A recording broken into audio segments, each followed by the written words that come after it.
Hey there, get comfy. Today we're talking murder shows.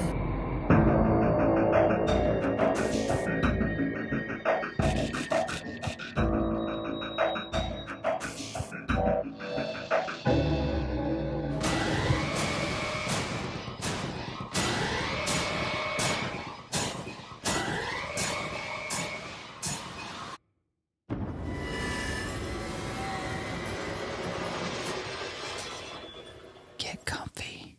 I'm Amanda, And I'm Ashley. and today we're talking about the spree killer. Levi King. Spree killer Levi King appears calm and rational, normal even. But that would be a serious underestimation of what lies beneath. We first heard of Levi's case watching The Killer Speaks. Now, as people who watch a lot of true crime documentaries, sometimes you can watch these things and you just watch it and then you move on to the next one. But watching Levi's case just made me want to know more. I needed to know what can make someone become this way. So I headed to the internet and found out some information. So, like most things, it starts in childhood.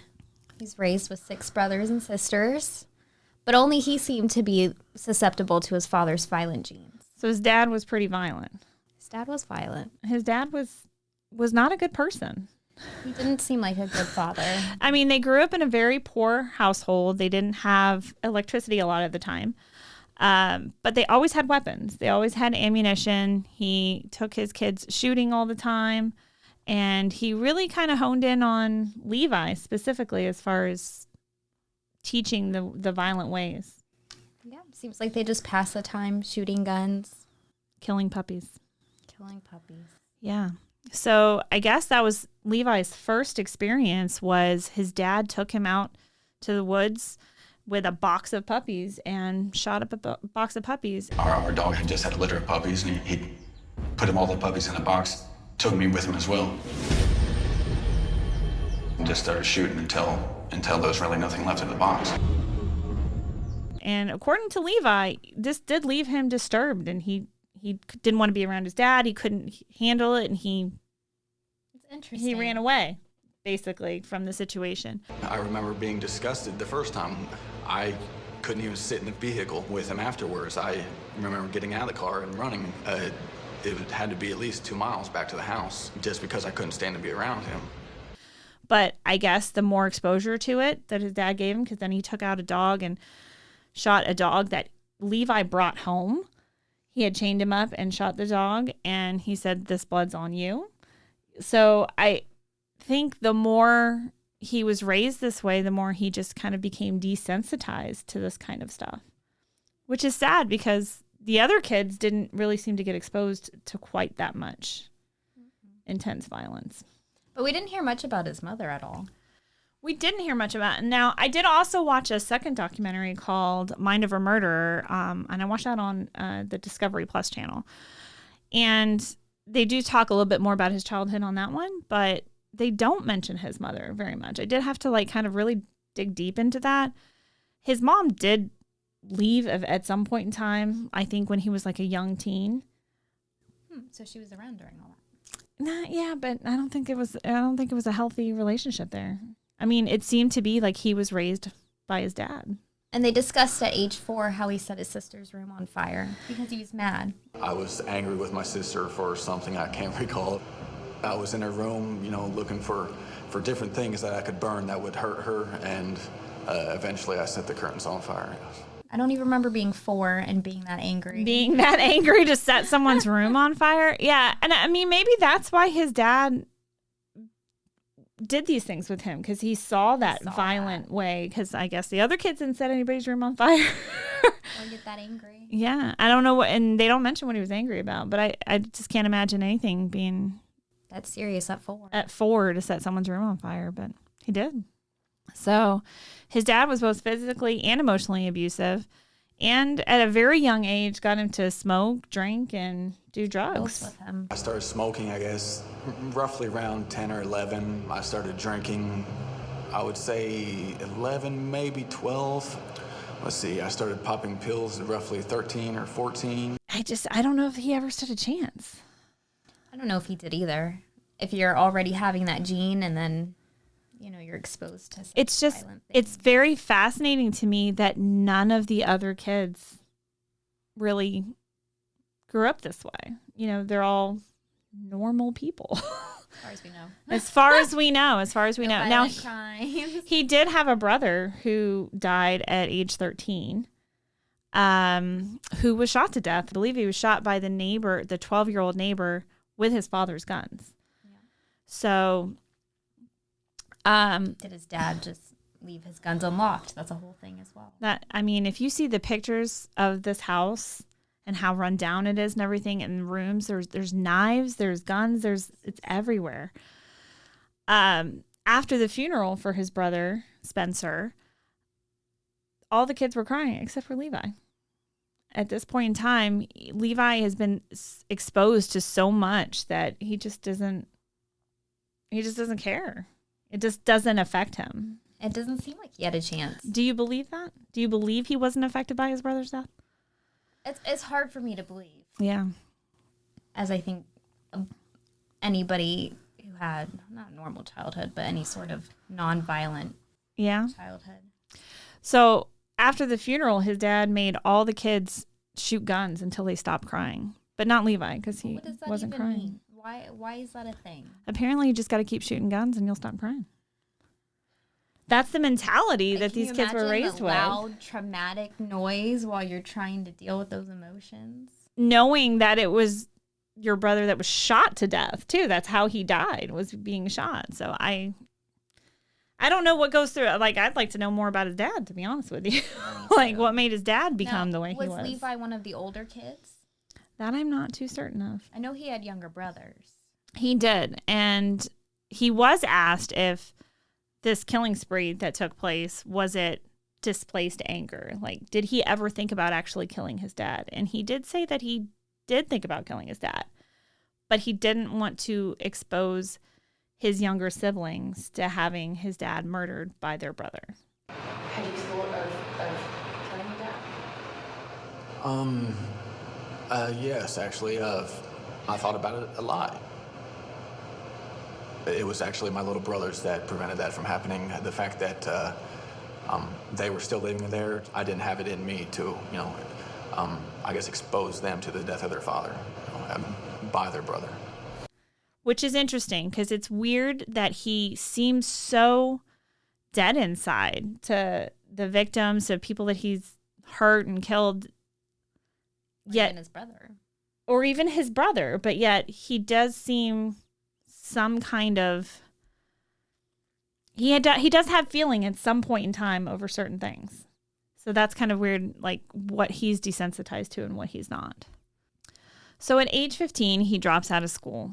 I'm assuming he spends most of his time at this point using drugs and committing crimes. At some point in time, while he was a teenager, he does get committed to a mental institution, which is interesting because they diagnose him with a lot of things, but then don't seem to really do much about it. So he's diagnosed with bipolar, psychosis, schizophrenia. I mean, and these are all enhanced by the use of drugs, which he obviously continues to use. So once he was released from the mental hospital, at this point in time, his mom had already left the home, and his mom didn't want him at her house, and his dad didn't want him at his house. So now he's rejected by both his parents. Where does he go? It's also interesting that even after learning about all of this, like, you never see like a romantic interest anywhere. Throughout any of his life. Yeah, it doesn't mention him dating anybody, having girlfriends or anything like that. I mean, he was too busy being violent. A menace to society. Exactly. Like, that didn't seem to drive any of his... But, like, he maybe didn't even feel the need anymore for that. You know what I mean? He's probably never known anything like that, so doesn't really know what that feels like, my guess.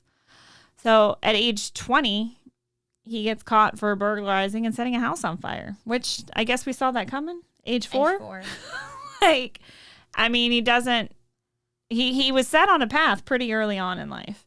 So he's sentenced to 14 years. 14 years. And he only served 17 months. Yep. And then he was sent to a halfway house. And I guess he got tired. He said he got tired of the conditions at the halfway house, which I don't know how bad this halfway house could have been because I've seen the conditions of his childhood home. And I mean, prison must have been like the DoubleTree at Hilton. Or something. It probably was. I mean, it probably was. So he got tired of the halfway house and ran away, and nobody reported him missing. Even though that's like a requirement of his parole, nobody seemed to care that he just disappeared. So again, he went back home and he went to his dad's house, and I guess he was there for about a week, and his dad said, "Nah, you got to go." This was where I was raised, and I wasn't welcome there. I wasn't good enough for him or the family. The fact that I was being rejected by them was probably really what set me off, I guess. So after being rejected by his dad yet again, he decides to hit the road, steals some weapons, and heads out on foot. But he knows he's going to need a car soon. So he happens to come across the McCool house, sees Orly McCool and his daughter-in-law, Dawn, leave the house, and there's a truck in the driveway. And I think it's important to mention that he didn't have any intentions when he left the house. That's what he says. But he went in his dad's house and stole weapons. It's hard to believe. I mean, I'm assuming... I mean, he's a criminal at this point too, right? So he doesn't know what he's going to need. He's on the run. He's broken parole, so yeah. He says he doesn't know. I don't think he knew what he was going to do, but he knew he was going to do something. So just be prepared. Exactly. You never know when you have to kill somebody. So he gets to the McCool house. They leave, and he breaks into the house to find the keys to the truck, but then he doesn't leave. He could have just gotten in the truck and left and been on the run, but he said he felt no desire to leave the house. He knew they would come back. I really just wasn't interested in leaving. And he just hung around and waited for them to come back. And he actually let Dawn walk in and go down the stairs, and then waited for Orly to come in, and then shot him and killed him, and then didn't have a good sight line on Dawn. So he just shot her multiple times. Yeah, just until he saw her not moving anymore. And continued to fire upon her until I saw no more signs of life. And then he left. And when he sat in the truck, he actually didn't leave. He said he went and got in the truck, and he sat in the truck, and he sat there for a minute, and he felt this overwhelming sense of peace. I don't know how you murder somebody. 2 people, innocent people that you have no beef with, and just have a sense of peace. And the peace that he's never felt in his life before. The exact feeling, but it was as close as I've ever known to peace. Well, I believe he's never felt peace before. I know, but so this is what brought it. Does he even know what peace is? Like, what feeling is that really? Because it can't be peace. It can't be. I don't know. I mean, I guess that's what makes us not spree killers, is that we have that empathy or emotion, because I just don't understand how someone doesn't feel that and they actually feel peace after murder, taking someone's life. But he eventually realizes he's got to go, so he hits the road and heads southwest and ends up in Pampa, Texas about 14 hours later with the feeling gone. And he's like, I need to feel that feeling again. This is like almost getting high. Yeah. So he's like, I know I need to feel this again. Now, he says the house was very random that he chose in Texas. But the psychologist that was talking in The Killer Speaks mentions that it wasn't entirely random, because he wouldn't have chosen a house in the middle of town next to a police station. He chose a house that was very isolated. He could go in there, shooting. No one's going to hear the gunfire. People could be screaming. No one's going to hear it. So it was a moment of opportunity for him when he came across that house, but it was also the perfect house for him to do those crimes. They were the normal American family, as he describes it even. And he didn't even really know what he was getting into. He kicked the door in and just shot in every room that he saw a person. Like, when he broke into this house, he didn't know if it was 1 person, 2 people, 3 people. And he thought he killed all 4 family members, but turns out he missed Robin. And Robin, I don't know how she did it, but she played dead. She said at some point in time she was hanging off the bed, like partly on the bed and partly hanging off, but she was trying so hard not to move, so he thought she was dead, that her legs were cramping, and she eventually fell asleep. And then wakes up and realizes what had happened, and she had to call 911 to get home. And she didn't even check on her parents, which is very It's hard smart for a 10-year-old. I know. It's heartbreaking, though. It is heartbreaking. Like, I don't know. And she was obviously scared. You hear the 911 call. She's very scared. Sheriff's Office, 911. Ma'am, there was a shootout in my house. I don't know who's alive in my house. Please, can you just send somebody else? I think she knew that I think she did no also. one was alive, but I don't know how you process that as a 10-year-old. It's hard to process it as a grown She's very adult. smart, too. She was very smart to play dead. I didn't know what to do, and I was halfway on my bed, halfway off, so I was having a lot of muscle cramps in my left leg, and I was trying to stay still. I mean, he didn't leave right away. He walked around the house. He said he started going through their things, through photo albums. I don't understand that part at all. Why? If you don't feel bad or insensitized, or you just don't care about what you did, why care about, the family, like the lives of this family? I think he was trying to feel I think as fascinated as we are that people can't feel these emotions, he's as fascinated with the people who can and who have these types of families, because he's never experienced that before.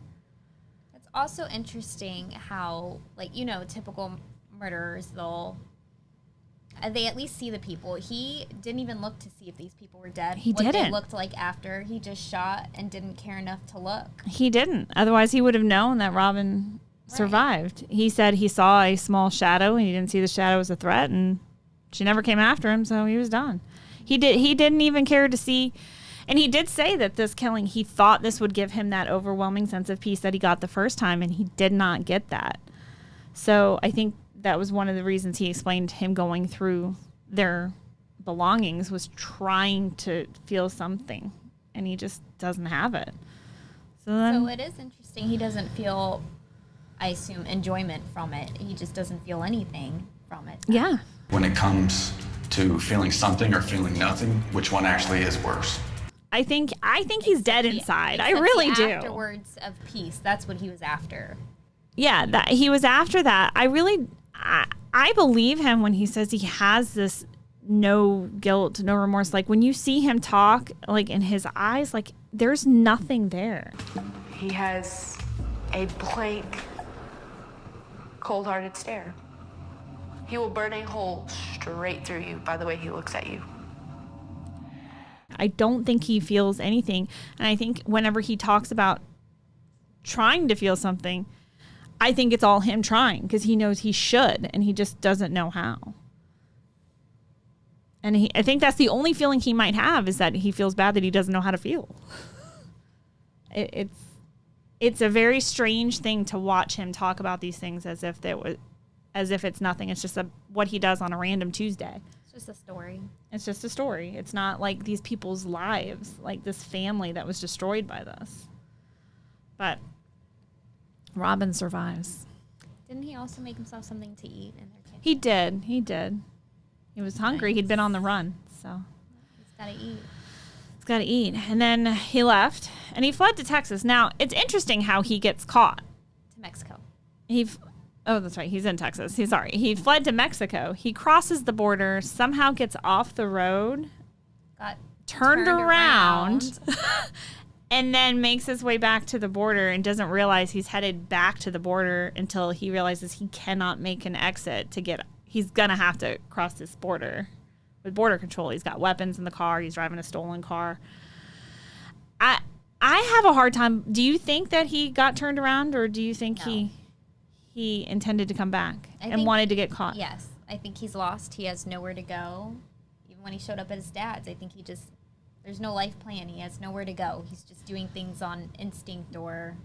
Yeah, I agree. I think it's very hard to believe that he just got turned around and accidentally went back to the border. I do think there was something more to that. Now, there is lack of sleep as well, so he's not thinking clearly anyway. Yeah. But he does give up very easily at the border. He doesn't try to when they ask him if he has anything to declare, he's like, yeah, I got weapons in the back. Yep. Like, and it didn't take long to confess either. Yeah, and they're like, pull over, and he's like, all right, the gig's up. You see him driving a stolen car. Oh, they were murdered. Oh, it's near my house. Yeah, it was me. And then he says, oh, there are 4 more. Well, he doesn't admit that right away. He gets back to Missouri, and he's awaiting trial, and he befriends a deputy in jail and tells them, you know, there's 4 more. So he was also asked why he confessed to that, because, you know, those murders would have gone unsolved had he not confessed to it. And he said, well, what's the point? Why, so at this point in time, do you think he's trying to go for notoriety? I don't know. Or do you think he's trying to feel something, maybe cleanse his soul? I don't think that's it. No, that's not it. I don't think that's it either. Like, because he doesn't seem to ask for that. He doesn't ask for that. So he confesses to those murders, and then the deputies or the police department in Missouri starts looking for murders in Texas, because he doesn't know where really in Texas. He's like, that town with the big cross, like. And they figure it out, connect the dots, they do the forensics, and sure enough. And then I guess he finds out that he didn't kill all 4 of them, and Robin survived. So Robin, at 14, took the stand and testified against him. That's insane to me. 14 years old, to be brave, going through that at 10. She lost her family at 10, experienced that, was there for that, and then was brave enough at 14 to testify against him. But then she also forgave him. She did. Levi King, I forgive you. I told him that to his face in court. That was me taking 1,000 steps forward and never taking any back. He didn't ask for it. He didn't care for it. He still doesn't. When he's asked if he feels any remorse for his killings, his victims, or anything like that, he says he didn't then, he didn't at trial, and he still doesn't. Do you feel remorse? Do you feel guilt? No. I can honestly say that even during trial, I really didn't care about anybody else that I hurt, or of course, certainly before trial, and I still don't. That's just weird. And when he said that, and this was on the Killer Speaks documentary, when he said that, I like got chills. Like, it was so weird because he was so nonchalant about it. Like, almost as if it would be weird if he did have remorse or guilt. But on the Mind of a Murderer documentary, he did say that he does have some guilt and remorse for what he did to Robin and how Robin was left in the aftermath of that. But honestly, there always has been some remorse for Robin, not for anybody else. And, I'm being honest about that. But with Robin, actually, I do always feel bad looking back and seeing what she had to wake up to. Which, again, kind of weird. What he chooses to feel guilty about or have some kind of feeling about. It is weird. And I saw that he now dedicates his time in prison to help other people kind of prevent getting to the point that he got. So yeah. I don't think he totally doesn't care about anything. Because if he didn't, he would just wake up, do his day, go to bed. Yeah. And just repeat. Well, he did. He was also asked, because he was spared his life. In Texas, they could have given him the death penalty. But there was a couple jurors, I think, that didn't want to do that. After 8 hours of deliberation, one lone jury member refuses to agree to the death penalty. They decide to spare Levi King's life. And he was asked, if you were to be freed, do you think you would kill again? And he said, yeah, he thinks he would. Well, that's actually one of the reasons that I'm okay being in prison. Just like the structured environment in here, for instance, helps to where if I was out there and I was among all the chaos, I actually can't say that I wouldn't. So what can we learn from someone like Levi King? Do you think we could learn anything? I think we can learn not to ignore red flags in small children. But in Levi's case, do you think anybody was looking? Probably not. But unfortunately, that may happen more often than we'd like to think. Let us know your thoughts. Until next time. Stay comfy.